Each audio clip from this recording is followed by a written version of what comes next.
everybody. It's great to be back again. It's good to see you. Thanks for joining in on another episode. We're going to do something a little bit different. We're not going to be actually baking anything or like cooking anything. We're going to be making just a side condiment that a lot of you may not even realize that you can make right in your own home, and that is homemade mayonnaise. Now, summer's coming, so potato salads and pasta salads and grilling out with hamburgers and things like that. And sometimes you get into that mode where you're like, oh my goodness, I've run out of mayonnaise. Well, or you want something really, really flavorful and good to put in that potato salad. Homemade mayonnaise is where it's at. Now, you're gonna be able to do this right in your own home with just a simple food processor. You can try and do it with an immersion blender too, or a mixer, but I'll tell you that I've had the best luck with just using a food processor. So if you have one, just use it, okay? So we're gonna start off. There's just a few ingredients to this, but we're adding them a little bit at a time. So there's a few elements that we need to do and then mix it, another couple, then mix it, things like that. And the key thing is here is if your mayonnaise breaks down, I'll give you a couple of tricks to kind of bring it back. And by breaking down, I mean where it just kind of turns into pudding, like a real thin kind of So you can actually bring it back to life if that happens. So you don't have to worry, life isn't over, okay guys? All right, so we're gonna start off with our food processor, and I just have the regular bottom mixer attachment in here, or the food processor attachment in here. And I'm gonna start off with 1 egg. Now the egg is gonna get cracked in a separate bowl, remember, just so that all of the shells you can dish out beforehand. So, and room temperature egg is key there. Now, if you found, okay, I need to make mayonnaise, but I don't want to wait for my egg to turn room temperature, put it in a bowl of warm water just for a couple minutes. Not hot water, just warm water. And that will bring that egg right to room temperature really quick. So that's a little trick there. All right, so the first thing that we're gonna do for here is we're just gonna use the egg. Now I'm gonna do a lot of mixing, so I might have to talk a little bit louder. So it's just gonna go on low, and you're gonna let this mix in your food processor for about 20 to 30 seconds, all on its own, okay? So in the meantime, I'm gonna be using salt, Dijon mustard, and vinegar next, okay? These three ingredients now. You can use red wine vinegar or white wine vinegar. I don't have either of them in my pantry right now. All I have is apple cider vinegar, so I'm gonna use it, and it will work fine. Okay, so you don't have to worry there. Okay, so I think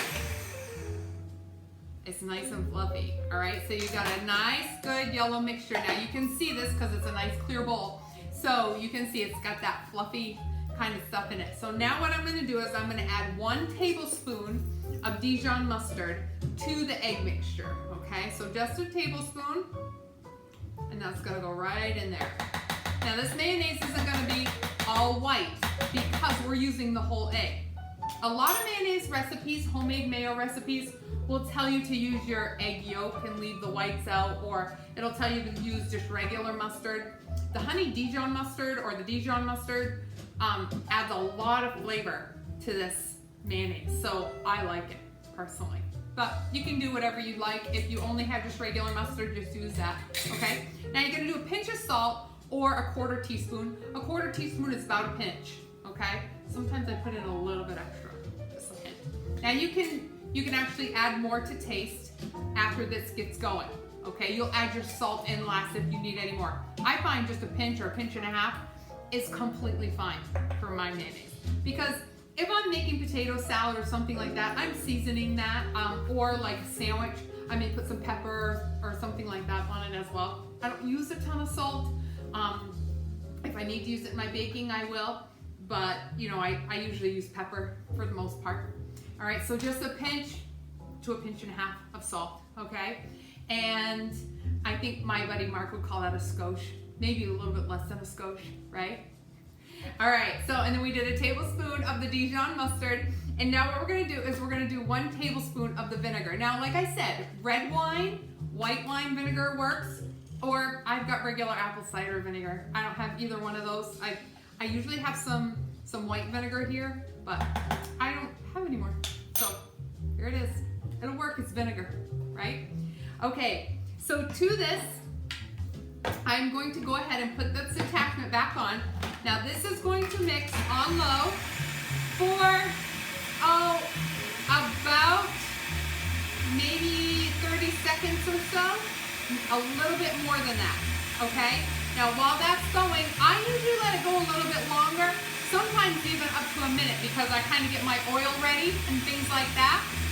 So you're gonna need a cup of oil next. Now, you want the lighter oils. You wanna do like canola oil or safflower oil, or maybe grapeseed oil, that's a lighter oil. Or you can use even like a light vegetable oil if you want to. I usually have canola oil on hand. I'm kind of low on a couple of things, so I don't have canola oil, but I have vegetable oil. So what I'm going to do, a lot of people say, well, can I do this with just olive oil? You could, but you want a really light olive oil, because you don't want too much of the olive oil taste to ruin your mayonnaise. You don't want to be like eating something that tastes like olive oil, and that's it. You want a full flavor mayo, right? So what I do is I got 3/4 of a cup of my light oil, okay, which I'm using vegetable oil today. And now I'm going to add 1/4 cup of olive oil, and this is a light olive oil, to equal 1 cup, okay? So then that way I have a little bit of the taste of olive oil, but not a ton, all right? So now what we're gonna do is, as this is mixing, I'm going to tablespoon this, but what I'm going to do is only add a couple drops at a time. Now this is where it gets kind of time consuming, but it's worth it. Trust me. Alright, so I just kind of bring this up because I'm going to turn this back, it's on low. It kind of squirts everywhere, you know, it kind of makes a little bit of a mess at first, okay? Don't worry about it. What you're going to do is you're just going to add a little bit in, just a couple drops at a time. Then put your cap down, because it does go everywhere. It really does. Alright? So just bring your tablespoon down in and just drop it a little bit. Now, I've only added just a couple of drops. Now this is what you're going to do for like probably 3 tablespoons to 4 tablespoons. About 1/4 of your mixture, so it's about 1/4 of a cup. Okay, so it's going to take a little while. So just be patient and keep doing this. Now I'm going to keep doing this for 2 more tablespoons. Alright, so we're going to fast forward a little bit, and when we come back, I'm going to have the last of the 3rd tablespoon dropped in. But like I said, remember, just a couple of drops at a time, and you let that blender keep going.